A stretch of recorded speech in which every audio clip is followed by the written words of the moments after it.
Hello കൂട്ടുകാരെ, എല്ലാവർക്കും ടെക്ട്രോണിക് സെറ്റിൻ്റെ പുതിയൊരു വീഡിയോയിലേക്ക് സ്വാഗതം. ഇന്നത്തെ വീഡിയോയിൽ നമ്മൾ ഒരു പ്രിൻ്ററിനെ പറ്റിയാണ് പറയുന്നത്. പ്രിൻ്റർ എന്ന് പറഞ്ഞാൽ അതൊരു ഡോട്ട് മാട്രിക്സ് പ്രിൻ്ററാണ്. പ്രിൻ്ററുകൾ പ്രധാനമായിട്ടും 3 രീതിയിലാണുള്ളത്: dot matrix printer, inkjet printer, laser printer. പ്രധാനമായിട്ടും നമ്മൾ യൂസ് ചെയ്യുന്ന 3 തരം പ്രിൻ്ററുകളാണ്. അതിൽ ഡോട്ട് മാട്രിക്സ് പ്രിൻ്ററിനെ പറ്റിയാണ് ഞാൻ പറയാൻ പോകുന്നത്. ഡോട്ട് മാട്രിക്സ് പ്രിൻ്റർ എങ്ങനെയാണ് വർക്ക് ചെയ്യുന്നത്, അതിൻ്റെ പ്രവർത്തനങ്ങളൊക്കെ നമുക്കൊന്ന് കണ്ടു നോക്കാം. വലിയ ശബ്ദ കോലാഹലങ്ങളോടുകൂടി പ്രവർത്തിക്കുന്ന ഈ പ്രിൻ്ററിൻ്റെ പ്രധാനപ്പെട്ട ഭാഗം ഒരു പ്രിൻ്റ് ഹെഡും ഇതുപോലെയുള്ള ഒരു റിബണുമാണ്. ഇങ്കിൽ മുക്കിയെടുത്തിരിക്കുന്ന ഈ റിബണിലേക്ക് പ്രിൻ്റ് ഹെഡിൻ്റെ പിന്നുകൾ വളരെ ശക്തമായി വന്ന് ട്രിഗർ ചെയ്യുകയും അത് പേപ്പറിൽ വന്ന് പതിക്കുകയും ചെയ്യുന്നു. ഇങ്ങനെയാണ് ഡോട്ട് മാട്രിക്സ് പ്രിൻ്ററിൽ പ്രിൻറ്റിങ് സാധ്യമാക്കിയെടുക്കുന്നത്. ഇപ്പോൾ എൻ്റെ കയ്യിലുള്ളത് എപ്സൻ്റെ ഒരു ഡോട്ട് മാട്രിക്സ് പ്രിൻ്ററിൻ്റെ ഒരു പ്രിൻ്റ് ഹെഡാണ്. നമുക്കിതൊന്ന് അഴിച്ചു നോക്കാം. ഇതിൻ്റെ ഓരോ ഭാഗങ്ങളൊന്ന് കണ്ടു നോക്കാം. ഇതിനകത്ത് എന്തൊക്കെയുണ്ടെന്ന് കണ്ടു നോക്കാം. കൃത്യമായ രീതിയിൽ അറേഞ്ച് ചെയ്തിരിക്കുന്ന ഏകദേശം ഒരു 24ഓളം പിന്നുകൾ ഈ പ്രിൻ്റ് ഹെഡിൽ നമുക്ക് കാണാൻ സാധിക്കും. ഈ പിന്നുകളാണ് ട്രിഗർ ചെയ്യുകയും റിബണിൽ ടച്ച് ചെയ്ത് ആ ഇങ്ക് പേപ്പറിലേക്ക് ഓരോ ഡോട്ട്സ് ആയിട്ട് മാർക്ക് ചെയ്യുകയും ചെയ്യുന്നത്. ഈ ഡോട്ടുകളാണ് നമ്മളൊരു ടെക്സ്റ്റായിട്ടോ അല്ലെങ്കിൽ ഒരു ഇമേജ് ആയിട്ടോ പിന്നീട് കാണുന്നത്. നമുക്കിതൊന്ന് ഓപ്പൺ ആക്കിയിട്ട് അതിനകത്ത് എന്തൊക്കെയുണ്ട്, എങ്ങനെയാണ് ഈ പ്രിൻ്റ് ഹെഡിൻ്റെ മെക്കാനിസം വർക്ക് ചെയ്യുന്നതെന്നൊന്ന് നോക്കാം.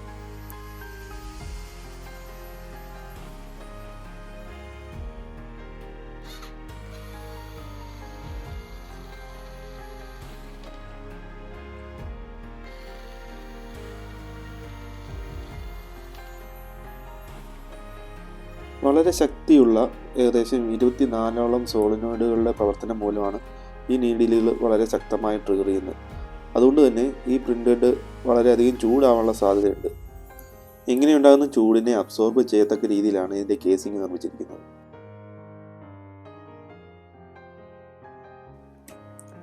ഓരോ പോയിന്റുകളും വളരെ കൃത്യതയോടുകൂടി തന്നെ ട്രിഗർ ചെയ്യേണ്ട ആവശ്യമുണ്ട്. എന്നാൽ മാത്രമേ പ്രിൻ്റ് ഔട്ടുകൾ വളരെ ക്ലിയർ ആയിരിക്കുള്ളൂ. ഈ കൃത്യത സാധ്യമാക്കിയെടുക്കാൻ വേണ്ടിയിട്ട് ധാരാളം ഗൈഡഡ് പ്ലേറ്റുകൾ ഈ പ്രിൻ്റ് ഹെഡിൽ യൂസ് ചെയ്തിരിക്കുന്നതായി കാണാൻ സാധിക്കും. ഏകദേശം 24ഓളം പിന്നുകൾ നമുക്കിവിടെ കാണാൻ സാധിക്കും. ഈ പിന്നുകളെ വളരെ കൃത്യമായി ട്രിഗർ ചെയ്താണ് ഡോട്ട് മാട്രിക്സ് പ്രിൻ്ററിനകത്ത് പ്രിൻറ്റിങ് സാധ്യമാക്കുന്നത്.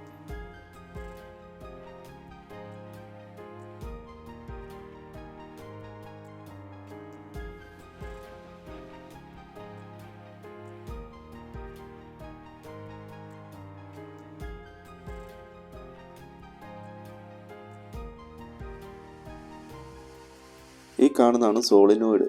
ഇതൊരു ഇലക്ട്രോ മാഗ്നറ്റിക് ഡിവൈസ് ആണ്. ആദ്യത്തെ 12 പിന്നുകളെ ട്രിഗർ ചെയ്യിക്കുന്നത് ഈ സോളിനോയിഡാണ്.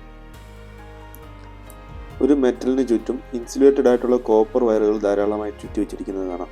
അങ്ങനെയാണ് ഒരു ഇലക്ട്രോ മാഗ്നറ്റിക് ഡിവൈസ് ഉണ്ടാക്കിയെടുക്കുന്നത്. ഇത്തരത്തിലുള്ള 12ഓളം മാഗ്നറ്റുകൾ നമുക്ക് ഈ ലെയറിൽ കാണാൻ സാധിക്കും.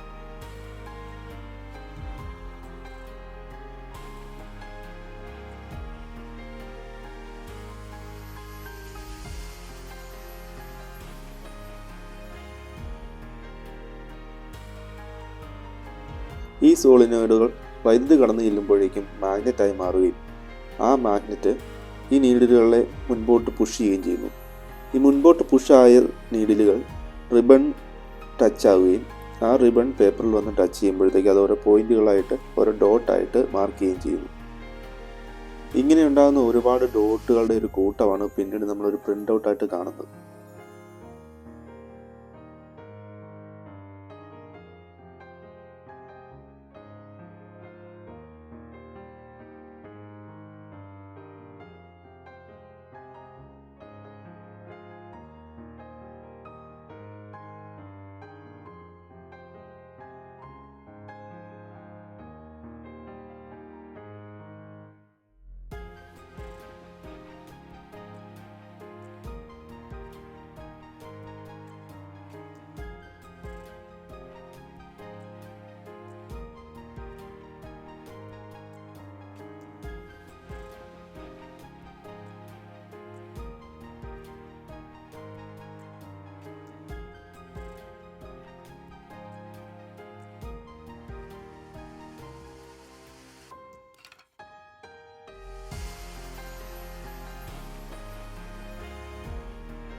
രണ്ടാമത്തെ ലെയർ സോളിനോയിഡാണ് നമ്മൾ ഈ കാണുന്നത്. ഇവിടെയും 12 സോളിനോയിഡുകൾ നമുക്ക് കാണാൻ സാധിക്കും. അങ്ങനെ മുഴുവൻ 24 സോളിനോയിഡുകൾ 24 പിന്നുകൾക്കായി ക്രമീകരിച്ചിരിക്കുന്നത് കാണാൻ സാധിക്കും.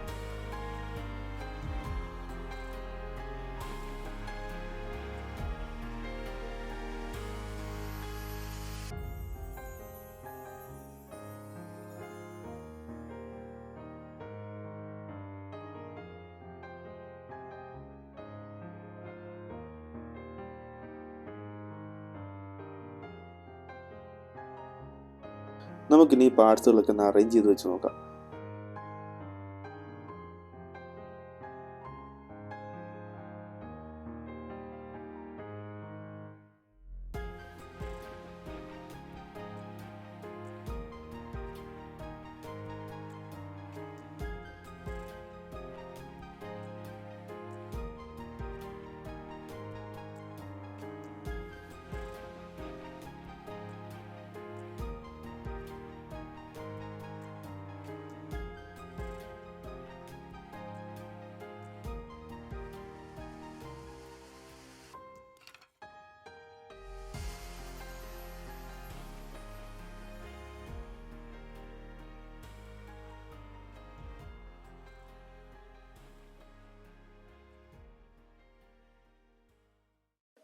ഡോട്ട് മെട്രിക്സ് പ്രിൻ്ററിൻ്റെ ഹൃദയഭാഗമായ പ്രിൻ്റ് ഹെഡാണ് നമ്മളിവിടെ കണ്ടത്.